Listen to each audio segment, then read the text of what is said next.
Baik, Assalamualaikum warahmatullahi wabarakatuh.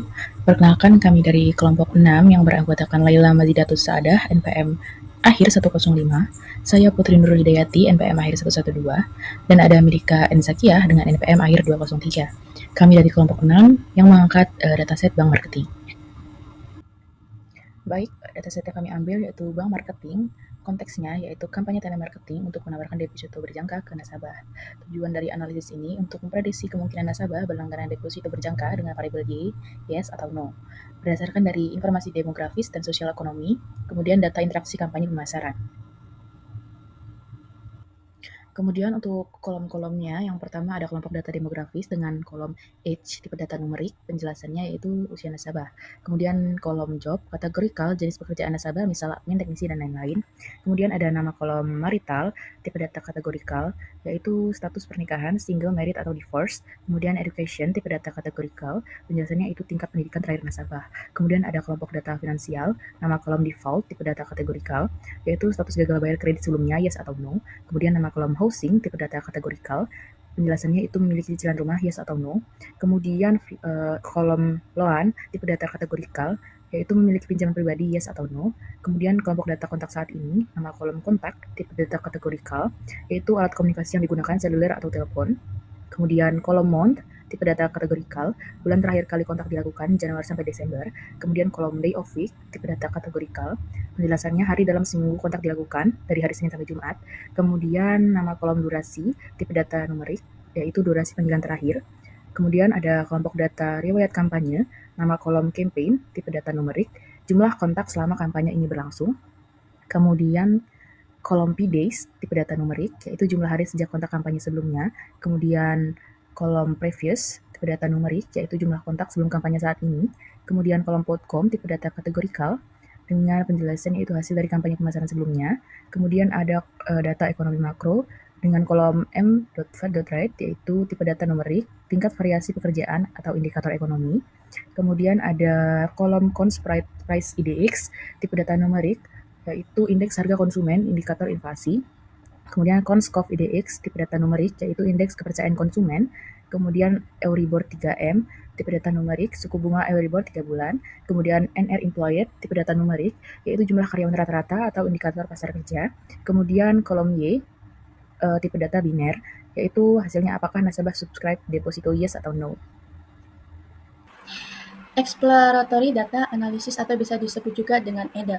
EDA merupakan memeriksa tipe data dan informasi umum, di mana pada gambar ini merupakan output data frame info. Kita dapat melihat bahwa dataset ini memiliki 41.188 baris dan 21 kolom. Tipe data kolom terdiri dari integer, floating point number, dan objek, di mana pada objek ini terdapat string atau kategorikal. Tidak ada nilai yang hilang. No count sama dengan jumlah total baris untuk semua kolom. Dan yang terakhir, penggunaan memori sekitar 6,6 MB.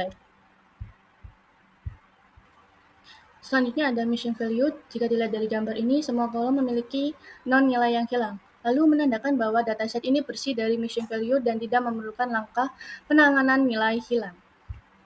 Selanjutnya ada statistik deskriptif, di mana menghasilkan ringkasan statistik untuk kolom numerik seperti min, median, STD, min, max, dan lain-lain dari kolom kategorikal terdiri dari jumlah unik, frekuensi terbanyak, dan lain-lain.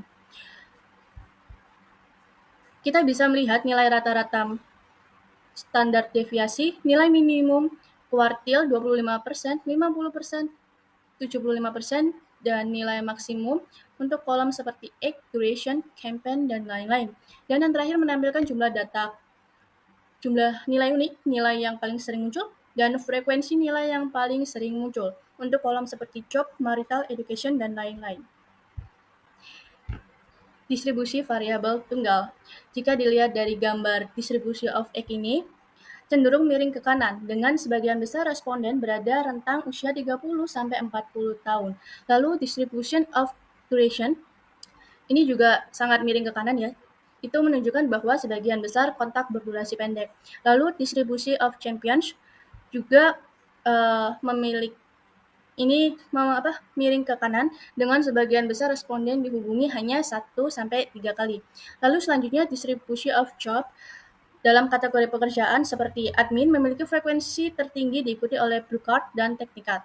Lalu distribution of education ini di mana pada grafiknya menunjukkan universitas degree adalah tingkat pendidikan yang paling umum. Lalu pada gambar terakhir yaitu distribusi of Y, pada kolom target Y ini menunjukkan ketidakseimbangan kelas yang signifikan, di mana jumlah responden yang tidak berlangganan jauh lebih banyak daripada yang berlangganan. Selanjutnya ada analisis hubungan antar variabel, di mana pada gambar heat map ini memvisualisasikan koefisien korelasi antara semua kolom numerik. Terlihat korelasi positif yang kuat antara M, rate, elaboration, dan NR employed. Ini menunjukkan bahwa variabel-variabel indikator ekonomi ini sangat berkorelasi satu sama lain. Lalu, korelasi antara variabel lain umumnya lemah hingga moderat. Selanjutnya ada penanganan variabel kategorikal, di mana pada penanganan variabel kategorikal ini mengubah variabel kategorikal menjadi format numerik menjadi one-hot encoding. Jika dilihat dari gambar ini, itu ada tabel X, duration, campaign, p-dash, dan lain-lain ya.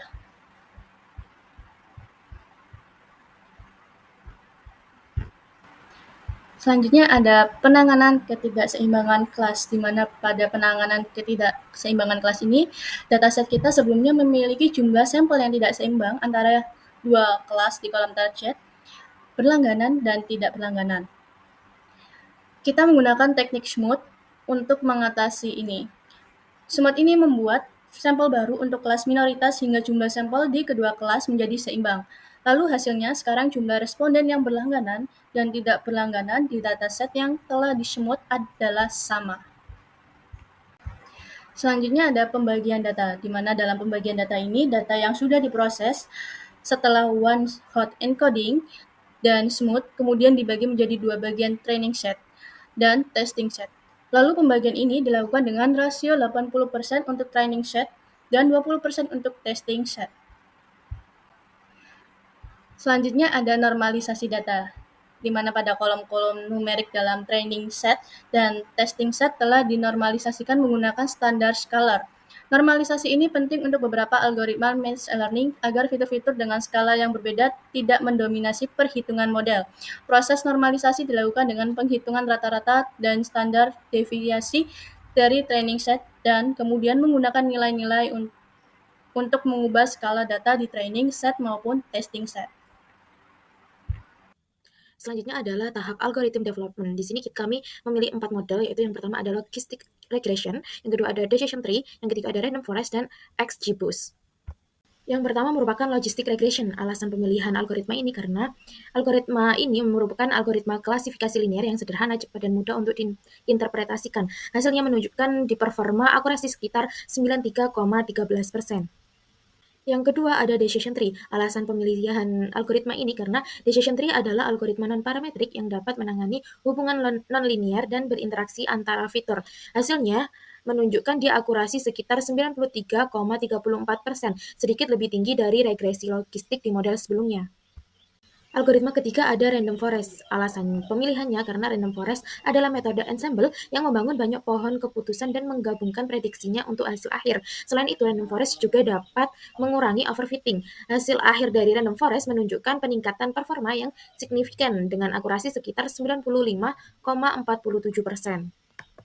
Algoritma keempat ada XGBoost. Alasan pemilihannya yaitu karena algoritma ini dikenal memiliki performa yang tinggi, efisien, efektif untuk data kompleks, dapat menangani ketidakseimbangan kelas dengan baik, dan sering memberikan hasil akurasi terbaik pada dataset klasifikasi seperti bank marketing.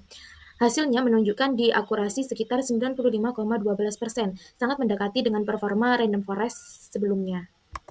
Jadi kesimpulan di model development ini, dari keempat model yang diuji, random forest dan XGBoost menunjukkan performa terbaik dengan akurasi di atas 95%. Hal ini menunjukkan bahwa untuk dataset ini, model ensemble lebih efektif dibanding dengan model individual seperti regresi, logistik, dan decision tree. Tahap selanjutnya, kita melakukan high parameter tuning pada hasil terbaik dari keempat model sebelumnya, yaitu random forest. Tujuannya yaitu untuk mengoptimalkan kinerja model, mencegah overfitting atau underfitting, meningkatkan generasi model. Metode yang kami pakai yaitu halving random search CV dari scikit-learn untuk mendefinisikan ruang pencarian parameter dari random forest. Halving random search CV secara efisien menjadi kombinasi terbaik melalui eliminasi iteratif dan cross validation. Adapun hasil dari hyperparameter tuning yaitu dengan n estimator sekitar 200 dan akurasi terbaik yang didapatkan selama cross validation yaitu sekitar 91%. Selanjutnya, kita melakukan analisis ROC-AUC pada model yang sudah dilakukan high parameter tuning. Skor AUC-ROC menunjukkan di angka 99% yang menunjukkan kemampuan diskriminasi model yang sangat baik dalam membedakan kelas. Selanjutnya merupakan justifikasi kinerja model. Performa pada tes set akurasi model random forest yang telah dilakukan tuning mencapai sekitar 95,42% pada data uji yang independen. Kontribusi terhadap model, tuning berhasil menjaga dan mengoptimalkan kinerja tinggi random forest. Model yang dihasilkan menjadi lebih robust dan memiliki kemampuan generalisasi yang kuat. Selanjutnya, ringkasan dan rekomendasi. Yang pertama, solusi masalah bisnis. Model yang terpilih adalah algoritma random forest, terbukti menjadi model terbaik untuk menggantikan strategi menyalahkan acak atau blend calling. Akurasi prediksi, model mampu membedakan nasabah potensial yes dan non-potensial no dengan tingkat akurasi dan F1 score yang tinggi. Yang kedua, faktor penentu keberhasilan. Yang pertama, durasi panggilan. Semakin lama interaksi, semakin tinggi peluang closing. Dua, indikator ekonomi. Suku bunga dan kondisi pasar kerja sangat mengaruhi keputusan nasabah. Kemudian, riwayat interaksi. Nasabah yang pernah merespons positif sebelumnya memiliki probabilitas komparatif tertinggi. Kemudian, dapat dari implementasi ini yaitu mengurangi biaya telepon dan beban kerja agen dengan memangkas daftar panggilan yang tidak potensial. Kemudian meningkatkan conversion rate dengan memfokuskan sumber daya hanya pada nasabah berkualitas. Kemudian rekomendasinya yaitu integrasikan model ke CRM Band untuk memprioritaskan nasabah dengan skor probabilitas tinggi, latih agen untuk memperpanjang durasi bicara secara natural, dan sesudah sesuaikan intensitas kampanye dengan kondisi ekonomi makro. Baik, sekian presentasi dari kelompok 6. Mohon maaf apabila ada salah kata. Wassalamualaikum warahmatullahi wabarakatuh.